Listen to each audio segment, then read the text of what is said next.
Voilà, le président est en train de proclamer. Nous allons passer donc à la délibération des résultats du jury 860 du lycée de Goudiri. Mais auparavant, on va préciser quelques éléments. C'est par rapport au retrait des relevés de notes. Alors les admissibles, juste après la proclamation des résultats, les admissibles passeront au bureau pour retirer les relevés de notes pour procéder au choix des matières à faire au deuxième groupe pour les admissibles. Les ajournés aussi passeront dans l'après-midi pour retirer aussi leur relevé de notes. Maintenant, les admis d'office passent demain matin, Inch'Allah, pour le retrait de leur relevé de notes. D'accord? Voilà. Donc, nous allons passer, mais avant de passer à la proclamation, d'abord, je vais remercier l'ensemble du jury, à savoir donc les correcteurs qui n'ont ménagé aucun effort pour corriger correctement les copies. Je remercie aussi mon secrétariat, qui sont des gens très dynamiques, travailleurs, sérieux dans le travail aussi. Je vais remercier aussi les autorités du département de Goudiri, à savoir le préfet, qui n'a ménagé aucun effort pour la réussite de notre travail, le maire de la commune de Goudiri, qui nous a pris en charge par rapport au MAGE, à qui je dis vraiment merci beaucoup, l'IF du département de Goudiri, lui aussi qui a mis à ma disposition toute la logistique qu'il faut. Et je ne vais pas oublier aussi l'administration locale du lycée de Goudiri, à travers son proviseur, son censeur et les autres surveillants du lycée de Goudiri. Et je remercie aussi le président du conseil départemental de Goudiri. Je remercie aussi la sécurité qui était présente tout au long de cet examen. Et elles sont là présentes.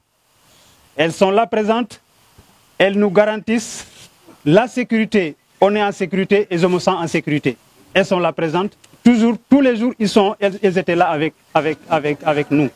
Donc je les remercie beaucoup et énormément. Merci bien. Alors nous allons donc passer à la proclamation des résultats de la série L2. Nous allons commencer par les admis d'office. Voilà, Karaboko, donc les admis d'office. Alors, Michel Top, je pense que c'est Michel Top alors qui va lire cette liste. Session normale 2022. Résultat par ordre de mérite. Liste des admis d'office. Série L2, sciences humaines et sociales. Numéro jury 860. Lycée de Goudiri.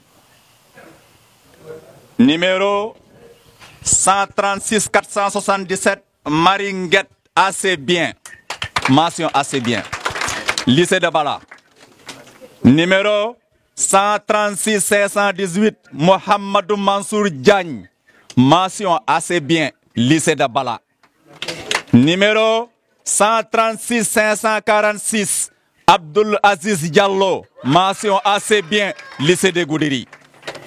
Numéro 136 618. Fatou Djaraka. Mention passable. Lycée de Goudiri. Numéro 136 511. Sek Tidjan Daf. Mention passable. Lycée de Bala. Numéro 136 480. Mamadou Diakité. Mention passable. Lycée de Goudiri. Numéro 136 573. Tidjan Sissoko.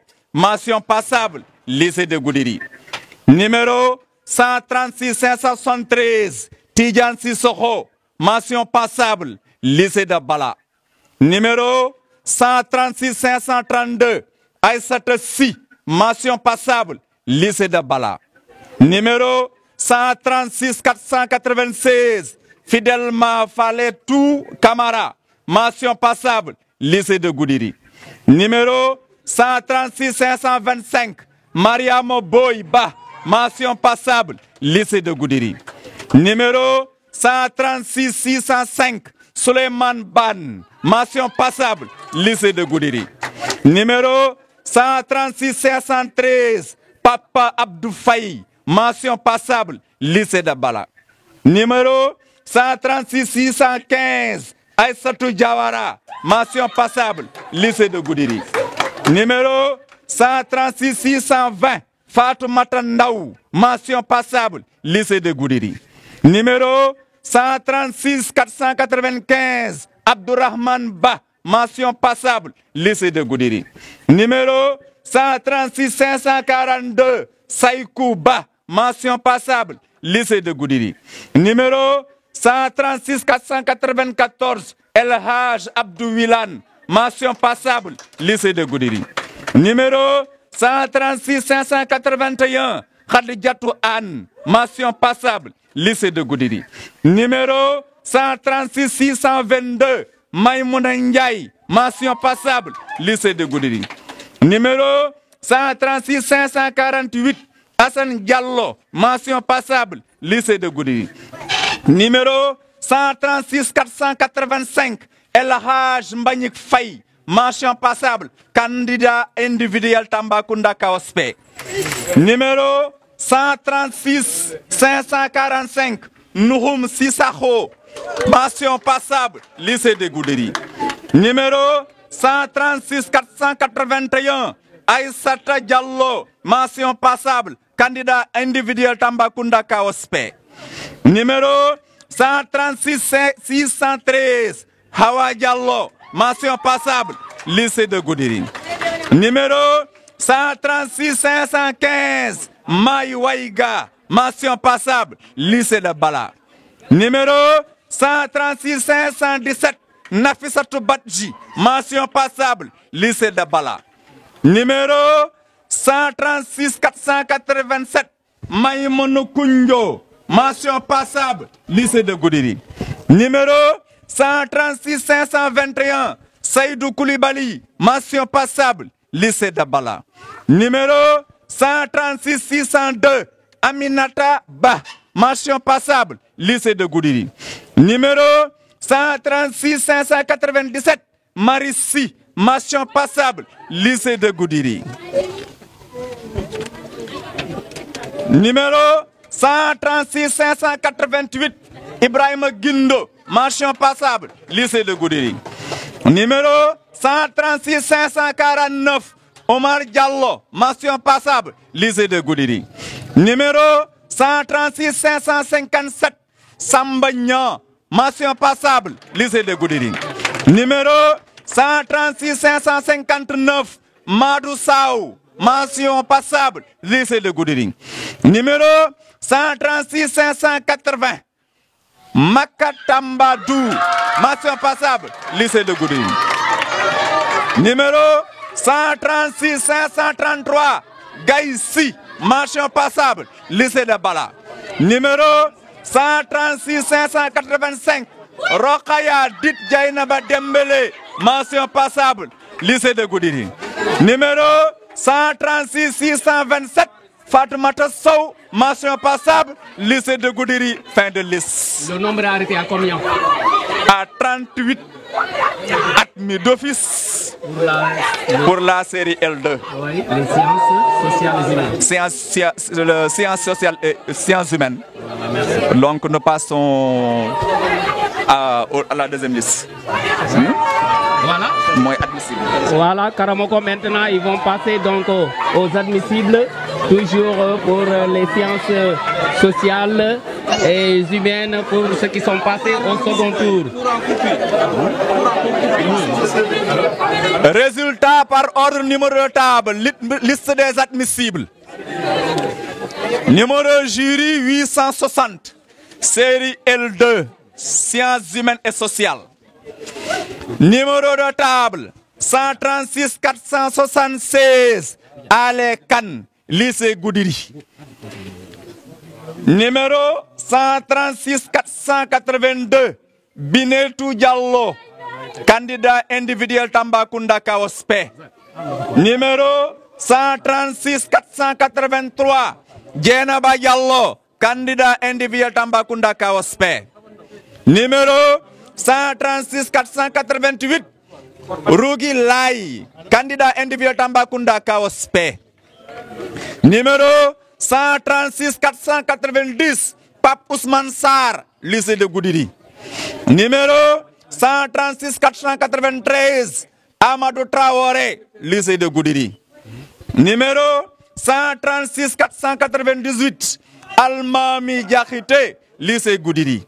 Numéro 136 499 Omar Diallo, lycée de Goudiri. Numéro 136 505 Adama Soumaré, lycée de Goudiri. Numéro 136 507 Assata Cham, lycée Goudiri. Numéro 136 509 Toua Tunkara, lycée Goudiri. Numéro 136 510 Mahamadou Sissoko, candidat individuel Tambacounda Kaospe. Numéro 136 512 El Hadj Dembo Diaoun, lycée d'Abala. Numéro 136 514 Abou Kobor, candidat individuel Tambacounda Kaospe. Numéro 136 516 Ramataba, lycée d'Abala.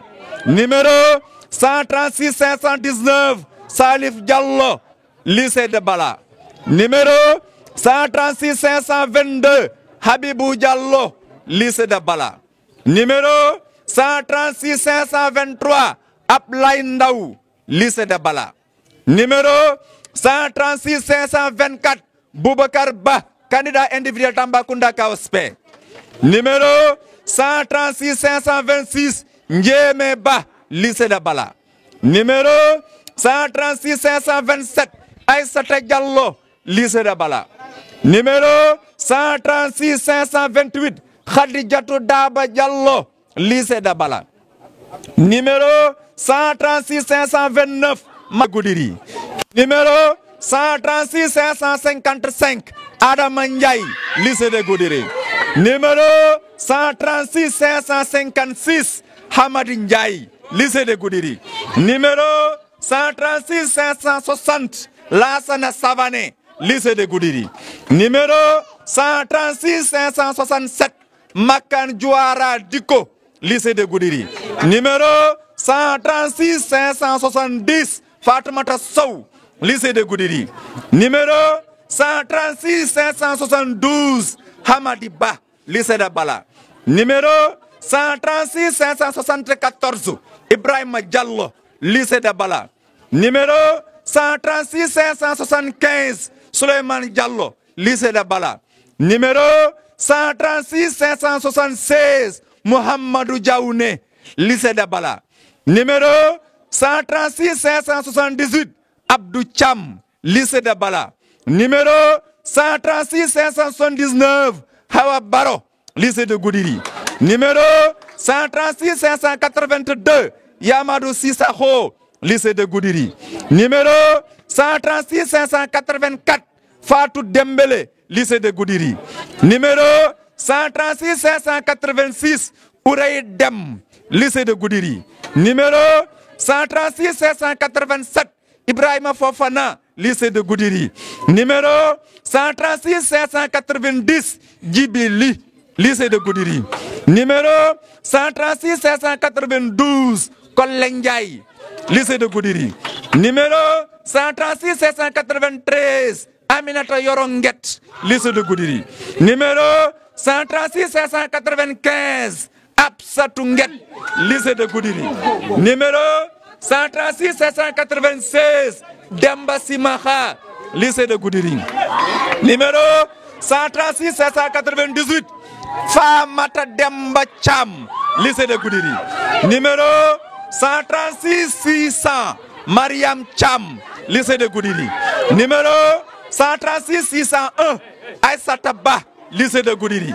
Numéro 136 604 Djene Bamba, lycée de Goudiri. Numéro 136 606 Céline Bindia, lycée de Goudiri. Numéro 136 608 Mariam Pende Sissé, lycée de Goudiri. Numéro 136 609 Amadou Diafara Diallo, lycée de Goudiri. Numéro 136 610, Amadou Ndongo Diallo, lycée de Goudiri. Super. Numéro 136 611, Aminata Kebe Diallo, lycée de Goudiri. Numéro 136 614, Oumar Diallo, lycée de Goudiri. Numéro 136 616, Aïssata Dieng, lycée de Goudiri. Numéro 136 619, Aïssata Keita, lycée de Goudiri. Numéro 136 626, Maïmonou Soumaré, lycée de Goudiri. Numéro 136 629, Aïssata Djamilatou Cham, lycée de Goudiri. Le nombre est arrêté à combien pour les admissibles? Fin de liste. Oui. Le nombre est arrêté à 66 admissibles au second tour pour la série L2. Je vous remercie. Voilà, merci. Voilà, donc toujours voilà les sciences sociales. Alors la foule est excitée. Monsieur Seck, donc c'est l'ambiance série L prime langue civilisation moderne. Résultat par ordre de numéro jury 860. Série L prime langue et civilisation moderne. Numéro 136 375. Demba Yatasai, mention passable, lycée Bala. Numéro 136 371. Mamadou Sow, mention passable, candidat individuel Tambacounda KOSP. Numéro 136 355. Oumar Gadjigo, mention passable, lycée de Goudiri. Numéro 136 354. Souleymane Fainke, mention passable, lycée Goudiri. Numéro 136 369. Hamadi Manga Sow, mention passable, lycée Goudiri. Numéro 136 299. Tchernossi, mention passable, lycée de Bala. Numéro 136 300. Issa Ba, mention passable, lycée Goudiri. Numéro 136 264. Ousseinou Fofana, mention passable, lycée Goudiri. Numéro 136 358. Lassana Keita, mention passable, lycée de Goudiri. Numéro 136 296.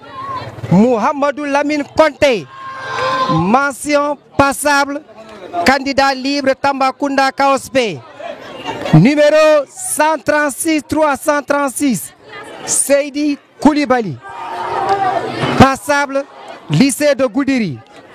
Numéro 136 368. El Hadj Sao, mention passable, lycée de Goudiri.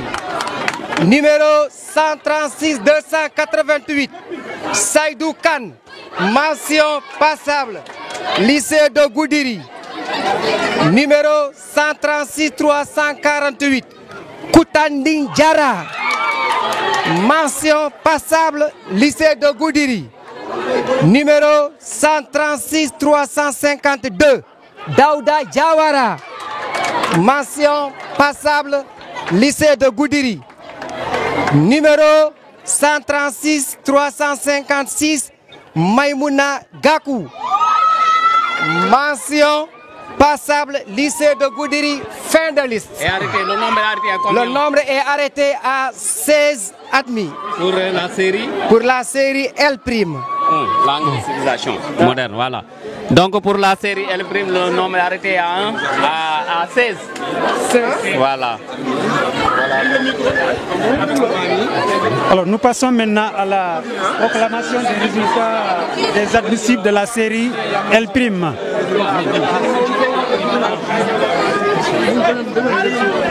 Voilà donc pour la série langue. Vous êtes en direct des radios Goudiri FM, Goudou FM, etc. Baccalauréat de l'enseignement secondaire, session normale 2022. Résultat par ordre de numéro de table liste des admissibles.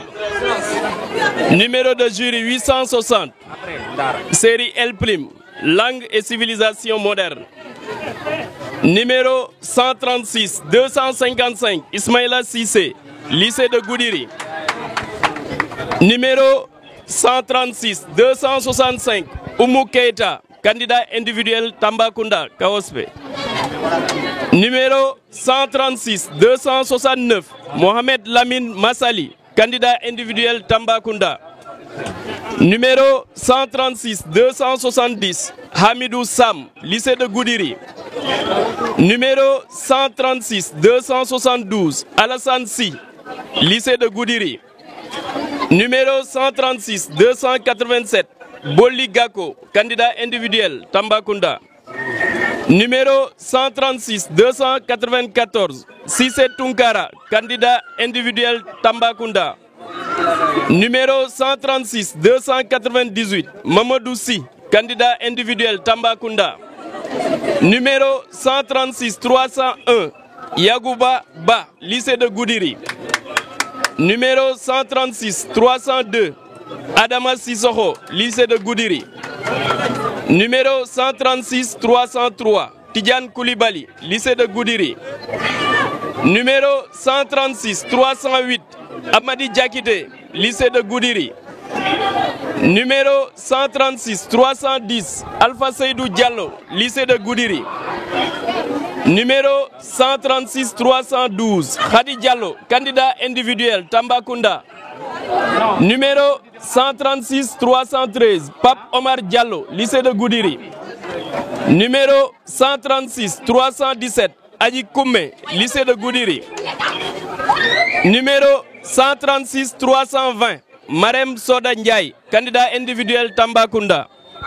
Numéro 136, 322, Abdoul Sar, lycée de Goudiri. Numéro 136, 328, Marie Bébé Bassen, lycée de Goudiri. Numéro 136, 330, Malado Kamara, lycée de Goudiri. Numéro 136, 331, Awa Sissé, lycée de Goudiri. Numéro 136, 332, Cherna Sissoko, lycée de Bala. Numéro 136, 335, Ina Koulibaly, candidat individuel Tambacounda. Numéro 136, 339, Absatou Sao Dia, lycée de Goudiri. Numéro 136, 340, Abi Aïssata Dia, lycée de Goudiri. Numéro 136, 344, Oumou Diallo, lycée de Goudiri. Numéro 136, 345, Ramatoulaye Diallo, lycée de Goudiri. Numéro 136, 346, Saleh Diao, lycée de Goudiri. Numéro 136, 347, Abidjara, lycée de Goudiri. Numéro 136, 353, Gansiri Matel Jim, candidat individuel Tambacounda. Numéro 136, 357, Aminata Keita, lycée de Goudiri.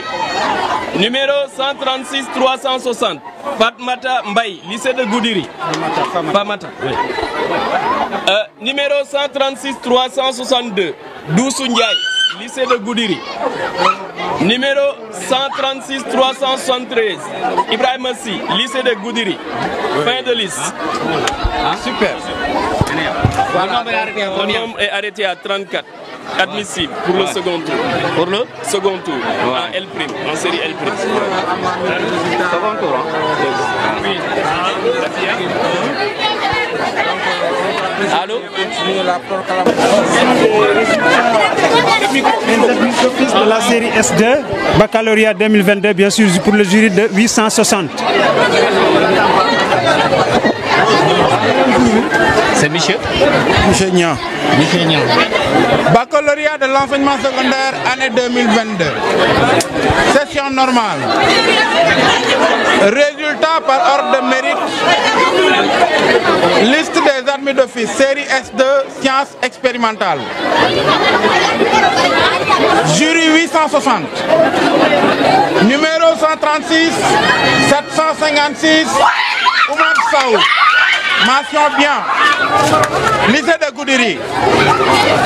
Numéro 136 740 Diama Diallo. Mention assez bien. Lycée de Goudiri. Numéro 136 746 Seydou Kassé. Mention passable. Lycée de Bala. Numéro 136 744 Cheikhna Niagadou.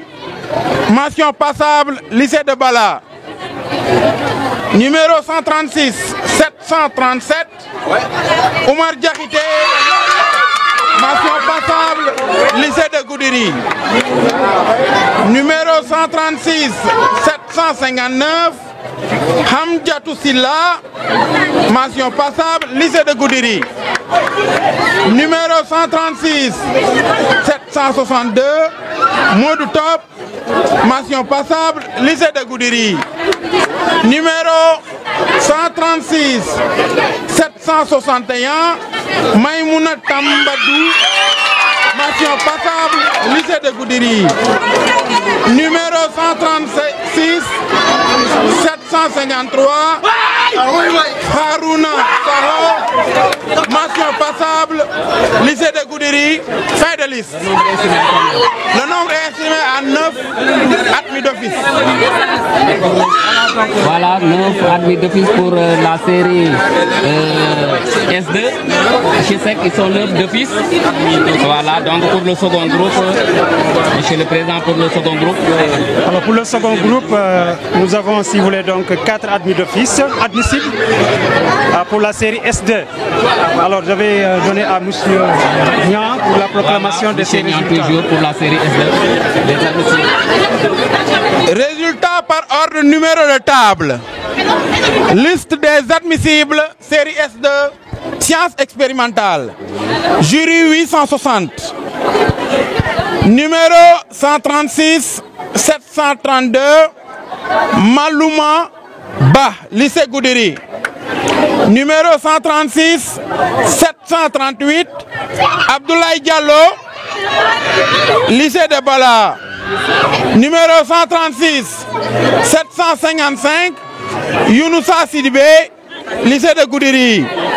Numéro 136 760 Mamadou Silla, lycée de Goudiri. Fin de liste. Le nombre est 4. Voilà, mesdames, mesdemoiselles, messieurs, c'est la proclamation définitive du premier tour au lycée de Goudiri. Voilà. Hein? Qui est enregistré ici. Voilà, donc c'est ça.